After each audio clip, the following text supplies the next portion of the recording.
Et si on pouvait contrôler, maîtriser les éléments pour éviter les catastrophes naturelles? Mais oui, c'est l'ambition très sérieuse de la Chine qui vient d'annoncer un vaste programme de modification météorologique.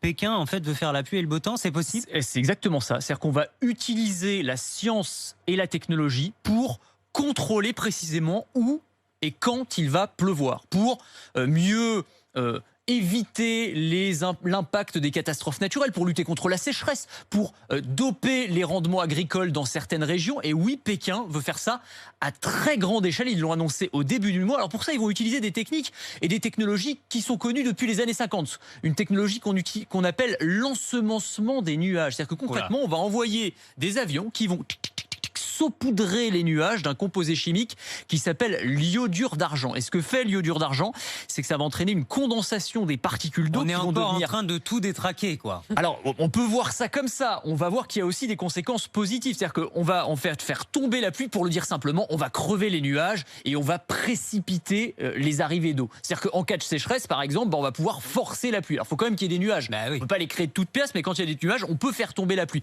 La Chine faisait déjà ça, j'allais dire, de manière ciblée. Par exemple, au moment des JO de 2008, pour être sûr d'avoir une très belle cérémonie d'ouverture, que le temps soit magnifique, on avait crevé les nuages à l'avance. Là, ils veulent industrialiser ce processus et faire ça à l'échelle d'un continent. En gros, la moitié de la Chine, c'est-à-dire un territoire grand comme 10 fois la France, où on va avoir un contrôle climatique total, avec effrayant. l'objectif, notamment de booster les rendements de l'agriculture dans Ça certaines paraît régions. dingue. Est-ce que ça fonctionne vraiment? Alors, il y a des doutes. D'un point de vue scientifique, on n'a pas de preuve que ça fonctionne réellement. On a certains experts qui disent que dans certaines zones, alors encore une fois, à condition qu'il y ait des nuages, on peut augmenter la production d'eau, si on peut dire, de 10 à 20%.